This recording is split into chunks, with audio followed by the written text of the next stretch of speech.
নমস্কাৰ স্বাগতম জনাইছো নিৰিৰ একাডেমি ইউটিউব চেনেললৈ মই ৰবুল আমিন আমি আলোচনা কৰি আছিলো এনসিইআৰটি ম্যাথমেটিক্স ক্লাছ 9 ৰ চেপ্টাৰ নম্বৰ 1 ৰ বিষয়ে ইতিমধ্যে আমি কোশ্চেন নম্বৰ এক্সাৰসাইজ নম্বৰ 1.1 1.2 1.3 বিষয়ে আলোচনা কৰিছো সো এইটো ভিডিওত আমি এক্সাৰসাইজ নম্বৰ 1.4 ৰ বিষয়ে আলোচনা কৰিছো সো ভিডিওটো হেকলৈকে নিশ্চয় চাই থাকিব তো চাওক এটা কি কৈছে কোশ্চেন নম্বৰ 1 ত কৈছে ক্ৰমাগত পৰিৱৰ্তনৰ সহায়ত 3.765 সংখ্যাটো সংখ্যা ৰেখাত প্ৰদৰ্শন কৰা মানে এইটো সংখ্যাক আমি সংখ্যা ৰেখাত প্ৰদৰ্শন কৰাব লাগে সংখ্যা ৰেখাত আমি প্ৰদৰ্শন কৰাম তাৰ লগত আমি লিখাকিলো লিখিব লাগিব এইটো কোশ্চেন এক্সামৰ বাবে ইমান ইম্পৰ্টেন্ট নহয় যদিও আমি শিকি থাকিব লাগিব যদি বাই চান্স এক্সামত আহি যায় তেতিয়া আমি কেনেকৈ সলভ কৰিম তো পোন প্ৰথমে এটা আমি সংখ্যা ৰেখা ড্ৰ কৰিম সংখ্যা ৰেখা আমি ড্ৰ কৰিম বা সংখ্যা ৰেখা আঁকিম তো এনেকৈ এটা সংখ্যা ৰেখা আঁকিছো এতিয়া সংখ্যা ৰেখাৰ মাজত কি থাকে 0 সোঁফালে পজিটিভ বাওঁফালে নেগেটিভ আমি এটো শিকিছিলো কিন্তু ইয়াত আমাৰ সংখ্যাটো কিমান দি আছে ইয়াত আমাৰ সংখ্যাটো দি আছে কিমান 3.765 তেতিয়াহ'লে 3.765 হলে আমি ইয়াতে কি লিখিম ইয়াতে আমি 2 লিখি দিছো সাপোজ ইয়াতে 2 লিখি দিছো যে ইয়াতে 2 লিখিছো ইয়াতে 3 লিখিছো ইয়াতে 4 লিখিছো ইয়াতে 5 লিখিছো এতিয়া চাব এটা 3.765 তাৰ মানে কি 3 কে ডাঙৰ আছে কিন্তু 4 কে সৰু আছে তেতিয়ালে 3 আৰু 4 ক আমি কি কৰিম এনেকৈ এবাৰ বঢ়াই লম আমি এনেকৈ ডাঙৰ কৰিম এটা ডাঙৰ কৰিলে যাতে আমাৰ দেখা যাতে সুবিধা হয় তেতিয়ালে এনেকৈ আহিল নেক্সট আমাৰ কিমান আছে এটা প্ৰথমে কিমান আছিল 3 ক পাইছো 3.7 পইণ্ট কিমান আছে 7 তেতিয়ালে 3.7 বুলি ক'লে আমি এটোক ভাগ কৰিব লাগিব এটা আমি এটোক লিখিম 3 এটো লিখিম আমি 4 আৰু এটো কিমান আহিব আমাৰ 3.5 এটো লিখিম আমি 3.1 ইয়াতে লিখিম 3.2 3.3 3.4 3.5 3.6 3.7 3.8 3.9 আমি এনেকৈ পালো এইবাৰ আমি কি কৰিম এতিয়া সো নেক্সট কিমান আছে 3.76 আছে তাৰ মানে কি হ'ব 3.76 মানে কি 3.7 তকে ডাঙৰ কিন্তু 3.8 তকে সৰু কিন্তু 3.8 তকে সৰু তেতিয়ালে আমি এইখিনিক এনেকৈ লিখিম ওকে সো ইয়াতে আমি লিখিম 3.7 ইয়াতে আমি লিখিম 3.7 ইয়াতে লিখিম আমি 3.8 এতিয়া ইয়াতে মাজত আমি লিখি দিম 3.7 ইয়াতে কিমান আহিব 7.5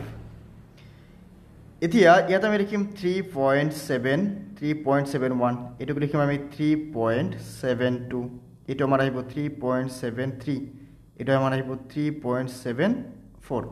3.75 3.76 3.77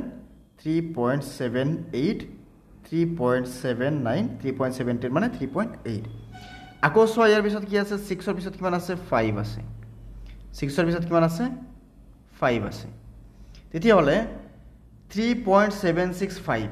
3 পইণ্ট কিমান আছে 3.765 তো 3.765 হলে আমি ইয়াক আকৌ কি কৰিব লাগিব 3.76 আৰু 3.77 ক আৰু এইটোক আমি আকৌ কি কৰিম এনেকৈ আকৌ আমি এইটোক ডাঙৰ কৰি কিনে এইটোক আকৌ আমি ভাগ কৰিব লাগিব আমি এনেকৈ ভাগ কৰিব লাগিব এতিয়ালে ইয়াত আমি লিখিম 3.7 কিমান আছিল 6 ইয়াত আছে 3.77 মাজত কি আহিব 3.765 আৰু ইয়াতে লিখি দিয়া 3.761 3.762 3.763 3.764 3.765 3.766 3.767 3.768 and 3.769 okay so আমি এইখিনি পালো so ইয়াতে আমি কি পাই আছো ইয়াতে আমাৰ কি লাগে 3.765 এটালে 3.765 পদ আছিল এইটো হৈছে আমাৰ 3.765 ৰ অৱস্থা ওকে so এইটো হৈছে আমাৰ 3.765 ৰ অৱস্থা আমি পাইছো 3.765 ৰ অৱস্থা আমি পাই গৈছো তো এইখিনি আছিল আমাৰ কুৱেশ্যন নাম্বাৰ কিমান আছে এইটো 1ৰ সমাধান ওকে এতিয়া এইখিনিক আমি লিখিব লাগিব আমি কেনেকৈ লিখিব লাগিব বা কি লিখিব লাগিব আমি সেইখিনি চাম সো আমি প্ৰথমে এনেকৈ লিখিম যে 3.7 পাবলৈ যে 3.7 পাবলৈ 3 আৰু 4ক সৰু 10টা ভাগত ভাগ কৰিলো সৰু 10টা ভাগত ভাগ কৰিলো ওকে আৰু 3.7 তাৰ ভিতৰত কিমান আছে 6ক পাবলৈ 3.7 আৰু 3.8ক সৰু 10টা ভাগত ভাগ কৰিলো আকৌ 3.76 কিমান আছে 5ক পাবলৈ